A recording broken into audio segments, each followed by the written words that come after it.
Hola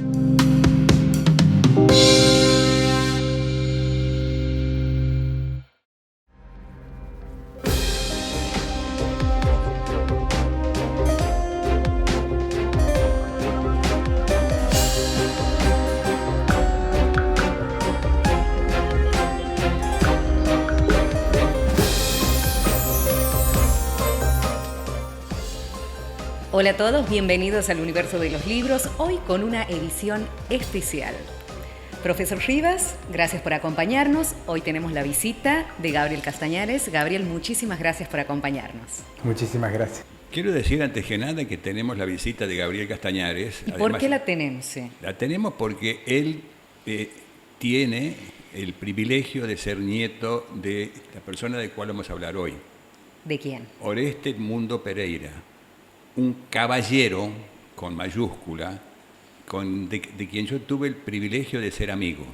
Es decir, era muy difícil no ser amigo de Oreste Pereira una vez conocido. Era un hombre, además de una bondad y generosidad, era un trabajador así incansable, y es alguien que yo puedo decir que tenía una coherencia en su vida que pocas veces lo he visto.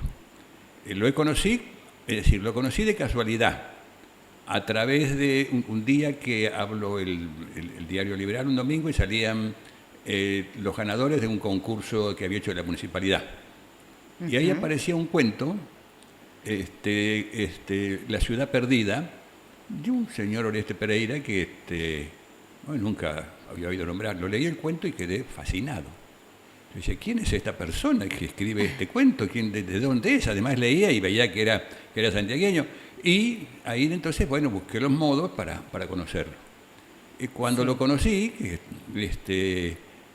pues de algún modo siempre fue muy accesible. Exactamente, eso es lo que escuchaba, que era una persona con mucha humildad.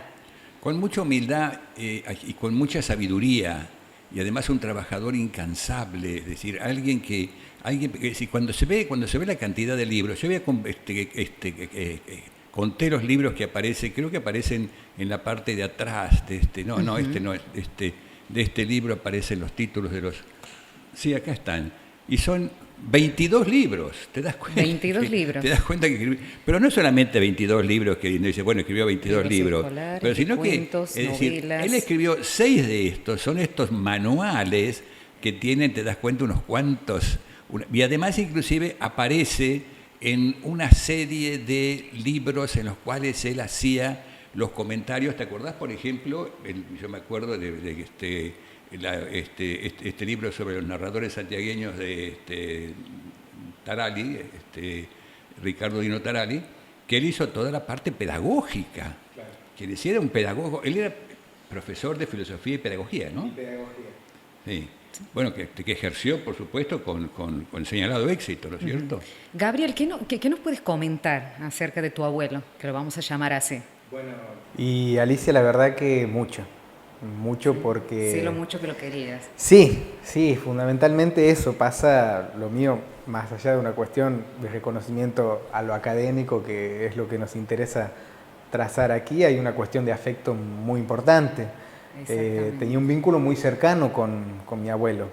El profesor lo acaba de decir aquí de manera, creo que excelente, porque es la verdad, era una forma muy difícil llegar a él a un círculo íntimo de esos sentimientos, de qué le pasaba por la cabeza y todo, porque uno puede conocer de un autor sus obras, pero, a pesar de su mente brillante, vendría a ser como el abuelo que todos quisiéramos tener. Pero por supuesto, por eso y por mucho más, Alicia, te puedo asegurar que era una persona maravillosa, era una persona que transmitía valores que uno les gusta reconocer hoy en día, la verdad. Inclusive recuerdo en un libro, pues yo le presenté a él allá en la banda, sí. Le presenté, me acuerdo, y él le dedica a sus 4 nietos, no sé qué libro era, así que estaba él allá, sí. ¿No es cierto? Y bueno, lleno todo porque la banda era un prócer, alguien, sí, digamos, que su figura cubría, es decir,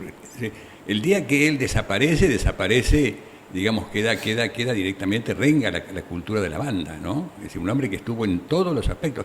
Fue director de cultura. Me invitó a mí, una vez que fuimos con Mariano Paz, que estaba aquí, con Julio Urtubey, a hablar de Santiago del Estero, allá en la banda.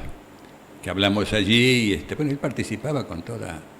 Lo que tenía él, en ese sentido, no muy afectuoso, lo que tenía de terrible era cuando te daba la mano, ¿no? Porque te daba la mano y era como si te agarrara una pinza esa Nilsson así grande que te agarraba y te dejaba... Con mucha pasión. Sí, te tenías que contar los dedos después a ver si quedaban ahí, porque realmente era impresionante, pero mostraba así, es decir, se mostraba como era, en todos los aspectos se mostraba como era. Ahora le quiero hacer una pregunta a Gabriel, porque sí. Escuché por ahí que eras como el preferido, no sé si está bien dicho, ¿no? Pero eras como el preferido, siempre hablaba de vos, siempre estaba pendiente de vos. Sí, es como, suena vanidoso decir preferido, sí. Pero pienso que también es parte del camino que va construyendo uno en su vida y uno se va juntando con la gente que quiere, no solamente desde lo sentimental, sino desde lo intelectual. Claro. No por nada uno estudió periodismo, uno después se recibe de licenciado en comunicación social y la influencia de él estuvo siempre. Siempre. O sea que uno mientras iba dando esos pasos, creo que era la mejor fuente de consulta que uno podía tener y bueno, no lo podía negar. Estaba ahí. Totalmente. Se puede negar. Estaba ahí. Yo, mira, maestro. Sí. Mira, yo voy a tomar... Totalmente. Voy a tomar el pasar porque yo me quiero sentir orgulloso y por supuesto, es decir, puede ser este libro que él tiene, que he querido sacarlo de Wikipedia y no pude, al paso de los años. Es decir, veníamos de la biblioteca Sarmiento, juntos con él, y veníamos cruzando la Plaza Libertad. Sí. Y veníamos cruzando la Plaza Libertad y entonces le dije yo a él, le di una idea, ¿no? Que lo tenía así, se le había dado a varios escritores de acá, ninguno lo llevó a cabo. Y él dijo, descuide, profesor, que cuando llegue a mi casa voy a empezar a hacerlo. Y lo hizo después. Que era tomar, es decir, ya que Santiago siempre se jacta de ser la ciudad más antigua de la patria, etcétera, etcétera. Bueno, tomar a uno de los que han llegado aquí con Diego de Rojas, o con Francisco Aguirre o con Núñez del Prado, y después seguir a través de su familia, el hijo, y después el nieto, el tataranieto, y así todo, hasta llegar a nuestra época, a nuestra era. Y él lo tomó, y lo fue haciendo, y lo hizo, ¿no? Y lo hizo, y entonces después vino, mandó así, y siempre estuvo, porque se llama Centurias en la Madre de Ciudades. Al paso de los años. Centurias en la Madre de Ciudades. Centurias en la Madre de Ciudades, tenemos la reedición aquí. Sí. Este es el más nuevo. Sí, no es un... Primera y última edición. No, es en ese sentido ha sido, sí, y toca... Pero vuelvo al tema, quiero regresar a La ciudad perdida. Uh-huh. Es decir, ese cuento con el cual yo lo conocí, con el cual inicié, o yo quise iniciar, digamos, el contacto con él. Me impresionó, es decir, porque toca el tema de la llamada primera entrada de los españoles a Santiago del Estero. Sí. Y ese tema lo había tocado nada más y nada menos que Ricardo Rojas.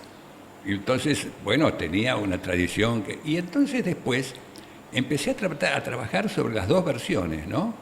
Y realmente, se podía decir, y lo dije, escribí un artículo, ¿no es cierto?, 2 versiones de la primera entrada, y el artículo decía que habían pasado 75 años de la primera edición de él, es decir, lo había hecho con altura, pero evidentemente 75 años no habían pasado en vano, evidentemente, ¿no? Pero, es decir, cómo retoma y cómo le da, pero además inclusive... Lo que tiene de mágico ese cuento, porque los cuentos, digamos, en la literatura se puede escribir correctamente, se puede ser perfecto, se puede emplear las palabras. Recuerdo una película que yo la cité una vez en una conferencia en Washington, allá, que el hecho de que el maestro de piano tiene una alumna, ¿no es cierto? Le explica todo así a la alumna. Y él le dice, usted sabe perfectamente, donde tiene que tocar el mi, es el mi, donde tiene que tocar el sol, toca el sol, donde tiene que tocar, ¿sí? Pero dice, dice, el piano no se toca con las teclas o con las manos, se toca con el corazón. Y eso es cierto, y eso se nota. Y en literatura es muy difícil lograr lo que yo decía, ¿y este hombre a dónde va? Porque, es decir, están entrando, ¿no es cierto? Diego de Rojas está entrando ahí todo por una ciudad que no... Está entrando engañado, sí, porque le han dicho que hay ciudades de oro y pedrerías y solamente encuentra gallinas, ¿no? Y nada más que eso. Y al final, es decirle que esa flecha envenenada, el año pasado hablamos un poco de esto, Alicia, sí, una flecha envenenada, y entonces él cae, y cuando cae, yo quería casualmente citar eso cuando le dio un doctorado, pero no puedo hablar, ¿no? Y entonces allá, cuando cae, él así, en la neblina que lo está llevando a la muerte, cuando se le está yendo la vida, ¿no es cierto?, alcanza a ver allá lejos la ciudad de los sueños, la ciudad perdida, ¿no? Queda allí, es decir, allá queda la magia, es decir, Diego de Rojas no alcanzó a la ciudad, pero evidentemente a su imaginación, su creencia, su amor por esa ciudad que todavía no era ciudad, sin embargo se lo hace crear, ¿no?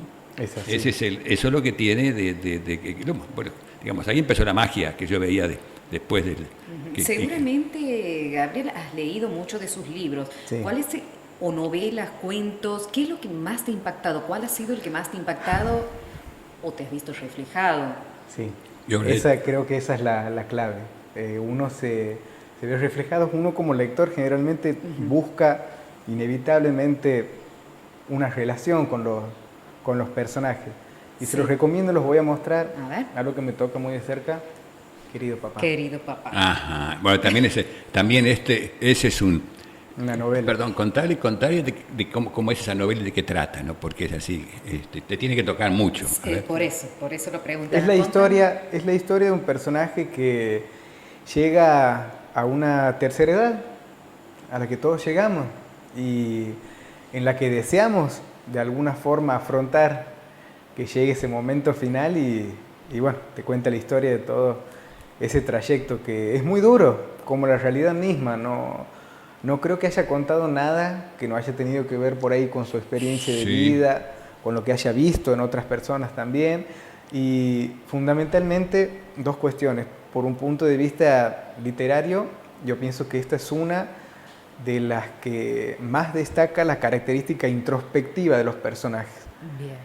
Siempre mi abuelo ha escrito acerca de personajes que piensan mucho además de actuar, o sea, vos sabes qué está pasando por la cabeza de los personajes, y ver la historia de Querido Papá de una persona que está llegando a los últimos años de su vida y saber qué le pasa por la cabeza es duro, es fuerte y movilizante, pero tiene un final lindo.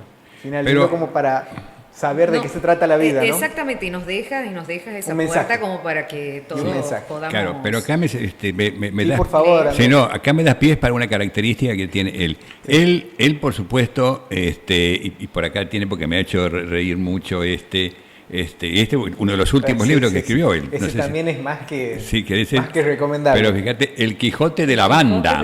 El título lo dice todo. Claro, el título lo dice todo, ¿no? El hombre, digamos, su mundo giraba alrededor de eso. No, pero lo que tiene Querido Papá, como tienen otros cuentos de él y obras de teatro, porque escribió obras de teatro, así que es el hecho de, es decir, la profunda honestidad espiritual con que se acerca a los personajes. Es decir, la creencia de encontrar que en ellos puede ser lo mejor. Vos sabés que una noche estuvimos, porque con tu abuelo se dio la siguiente casualidad. Los dos cumplíamos años el mismo día. Él me llevaba unos años, ¿no es cierto? Entonces, yo no conseguía nunca que los regalos que yo le podía mandar llegaran antes que los regalos que me mandaba él. No conseguía. Y cuando yo llamaba, porque era así, porque era bueno. Y resulta que un día nos fuimos, que teníamos que estar como jurados. No, teníamos que hacer un viaje, íbamos a hacer un viaje a Córdoba, a hablar de literatura santiagueña, con el doctor Raba. Fuimos a casa del doctor Raba. Y ahí se dio la casualidad de que la esposa del doctor Rábal, Estela, de cual hablamos nosotros aquí, también cumplía años el mismo día. Así que los tres, es decir, Estela, la Estela de Raba, Sí. Oreste Pereira y yo cumplíamos años el mismo día. Con lo cual, evidentemente, él se sentía así como, bueno, tenía un agradecimiento porque sentía que se había producido algo de la magia en eso, ¿no? Y todo lo que hacía después también se acordaba de esta mujer, se acordaba de Raba y por supuesto se acordaba de mí. Y estábamos con Julio Urtubey que se acuerda como si fuera Julio Urtubey. Dice, yo lamento, somos del 22 de octubre, yo lamento porque nací el 21, dijo él. Entonces, Sí. bueno, por más que quería, no podía igualarnos a nosotros. Así, ¿no? ¿Y Ambos, cuando se sí. reunían, de qué hablaban? Aparte de literatura. No hablamos porque después fuimos a Córdoba, hicimos un viaje con él, en colectivo viaje largo, así por supuesto allá, estuvimos cenando allá, yo, el que nos había invitado, que era, no me acuerdo, con su secretario de Cultura o algo así, era colega mío de universidad, yo lo conocía por ese lado, ¿no es cierto? Y entonces, bueno, estuvimos sentados comiendo. Y Raba hablaba, y con la idea esta, con la postura esa que tiene Canal también, de que Santiago tenía otros escritores que se lo habían robado Córdoba y Tucumán, que era Córdoba a Leopoldo Lugones y Tucumán a Ricardo Rojas. Y bueno, y entonces me acuerdo que el que estaba ahí dice, doctor, ¿y quién de ustedes nació en Santiago? Nos preguntaba, ¿no? Y él estaba... yo volví con él, todo así, pero muy completamente, era tan atento, tan cordial, entonces, Sí. tan respetuoso, le daba como, no digo vergüenza, pero tenía un cierto pudor por disentir con lo que uno podía tener. Sí. También tengo entendido, como siempre digo, que a uno les cuentan las cosas porque no tuve la oportunidad de conocerlo, que en cada cosa que veía o le llamaba la atención, tenía una especie como, no sé si está bien dicho, historia que contar. Sí, Es cierto. sí, ahí Sí, está. mucha gente que lo conoce me decía eso, que Sí. él miraba algo y, supongamos, de una flor o una piedra, él te armaba una historia. Sí, Tenía esa facilidad. todo lo literaturizaba, por decirlo así, Exactamente, ¿no es cierto? Así. Exactamente. Y ubicaba, yo una vez, yo le hice un prólogo a de un libro de él, Oreste Pereira o la cuidadosa, de la cuidadosa pasión, ¿no es cierto? Era el hecho de cómo él tomaba todas, es decir, todos los personajes comarcanos inclusive, es decir, uno sentía esta cosa de que era santiagueño, pero santiagueño de la banda, o como decía Jorge Washington Ábalos, cuando uno es de la banda, pero del otro lado de la banda, decía, Del otro lado. se es todavía más santiagueño. Decía. Ahora, Gabriel, ¿y cómo era esa vivencia con él, el día a día? El día a día era muy bueno, era un charlar eterno, un conversar eterno. Me imagino que cuando tenías tus dudas o algo, Sí. hasta en lo personal, ibas a los consultabas. Sí, era una persona más que recomendable para hablar. Sí, y además. sentarse a compartir cosas que te pasaban en la vida. Además de que tenía muchos consejos para dar a una persona que escuchaba mucho. Eso es fundamental también. Y una cosa que siempre me encantó, es decir, era la relación que tenía con tu abuela, Sí. es decir, con su mujer. Sí. Es decir, eso era de respeto, pero ella tenía una admiración por él, así, siempre lo distinguía en ese aspecto. ¿no es Bien, cierto? Gabriel, ¿hablaban de literatura? Sí, por supuesto. ¿Sí? Me preguntaba qué estaba escribiendo y si quería escribir algo, porque yo pienso que él siempre también habrá visto en mí la posibilidad de sembrar una pequeña semilla por ese lado. Claro. Y no conforme con eso, bueno, yo tenía 6 años y escribí mi primer cuento. Y se lo mostré, sí, lo hicimos juntos, digamos. Yo le mostraba lo que quería hacer y cómo se podía escribir y demás. Y me acuerdo, como se dice ahora, patente, porque a los 6 años escribí mi primer cuento y fue como algo anecdótico, te puedo decir, es algo que lo tengo guardado para mí, algo que quedó para él en su momento. Bueno, pero hoy no te nace esa chispa de y decir, voy a escribir algo. Claro, hoy por la profesión es como que me demanda, si me toca escribir, otra clase de cosas, pero la última instancia fue participar juntos, eso nunca me olvido, en el año 2014, de un concurso por la Fundación Cultural de Santiago del Estero. No ganamos nada, pero el hecho de haber participado, digamos, puede haber sido cualquier otra instancia, pero el hecho de haber participado juntos, escribiendo cada uno una obra, un cuento, es lo que, bueno, son parte de esos logros conseguidos, obtenidos como familiares y bueno, y también como en esta relación con la literatura, obviamente. Y eso es importante señalar, es decir, Pereira era...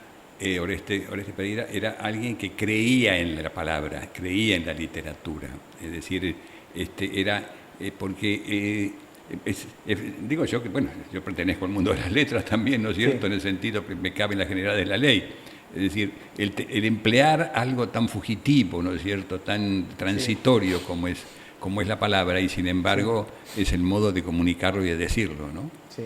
Él tiene 5 o 6 obras de teatro.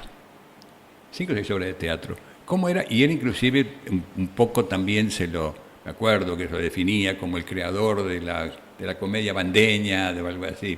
Y él ¿cómo era su relación? ¿Él las dirigía, esas obras?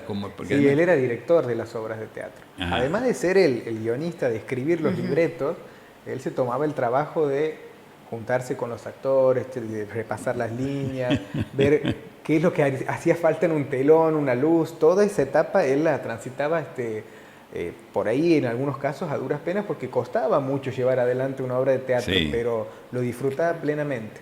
Esa etapa de él, además de escritor, de director de teatro, la disfrutaba muchísimo. Vos sabés que tu abuelo, además de que está perdido en otros libros, porque yo te digo así, que recuerdo el caso de este libro y recuerdo otros más, ¿no es cierto?, digamos con su didactismo que tenía él para entender así. Tu abuelo, además, escribió estos manuales, que te imaginas que escribió estos manuales para chicos de 10 años, ¿no es cierto?, o de 11 o 12 años. De cuarto grado. De cuarto grado lleva su tiempo, ¿no? Pero además de eso, me acuerdo que una vez escribió un manual, pero se lo dio para que otro le pusiera para que firmaran con otro nombre, ¿no? Claro. Es decir, se lo dio a otra persona para que lo presentara como suyo, y lo había hecho él, así para que veamos un poco la generosidad y y lo prolífico que era. No escribía máquina, ¿no? Escribía máquina, por supuesto. Sí, hasta los últimos días de su vida escribía máquina de escribir. Máquina. Y pero computadora no usaba, ¿no? Nunca, siempre a máquina de escribir. Siempre a máquina de escribir. Ese sonido característico que, bueno, pocos han tenido la oportunidad de oírlo. Vos llegabas a la casa y se escuchaba todavía que él estaba escribiendo con la máquina.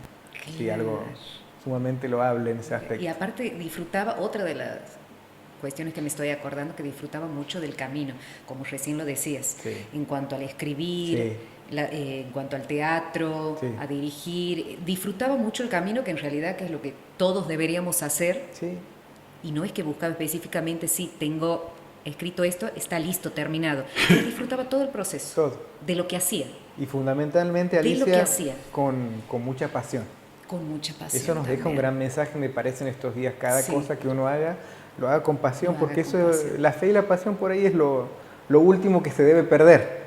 Exactamente. Y bueno, creo que esa es la enseñanza que nos ha dejado. Y está reflejado. Está reflejado. Bueno, yo lo que quiero que nos queda aquí, que bueno, se va a añadir después de este programa por la magia de la televisión, son, digamos, la grabación de cuando él lo designan doctor honoris causa. La tenemos. Exactamente. Cuando me preguntaron a mí, yo dije con todo gusto, lo que sí que faltaron en algo, pues yo dije, pero yo quiero hablar, me dijeron, sí, pero lamentablemente no hablé. Después, en todo caso, lo traigo acá por esa razón, ¿no? Así que veamos entonces esto que nos va, porque vos como director de la parte de vos lo vas a sumar, no vamos a verlo ahora, pero vamos a verlo cuando pongamos el... Sí, por supuesto. ¿Algo más para agregar? Simplemente agradecerles a todos ustedes y a todos los que hacen posible este programa, la oportunidad, y por dejar viva la imagen de él, la memoria de la vida y obra de un autor, como muchos autores santiagueños que se merecen este momento, este homenaje. Así que muchísimas gracias. Bueno, gracias a vos por responder a nuestra convocatoria y bueno, y siempre estará presente. Muchísimas gracias. Gracias, profesor Rivas. Gracias a vos, Alicia, como siempre. Ahora vamos a ver el video del doctorado honoris causa a Oreste Pereira. Y muchas gracias por compartir este especial en el universo de los libros. Hasta la próxima. La UNCE otorgó al escritor profesor Oreste Edmundo Pereira, a través de una emotiva ceremonia, el título académico y honorífico que acredita su incorporación al claustro docente de nuestra institución educativa, la imposición como doctor honoris causa de esta universidad. Se trata de una distinción a su vida y trayectoria que dejaron un testimonio imborrable como legado a la comunidad y un amplio aporte a la cultura santiagueña. Yo tuve 3 grandes amores en mi vida, aparte de mi familia. Y estos amores han sido el teatro, la educación y la escritura. Esos han sido mis grandes amores y a ellos he dedicado toda mi vida. He encontrado justamente en el ambiente de la universidad una camaradería que en otros lugares ya no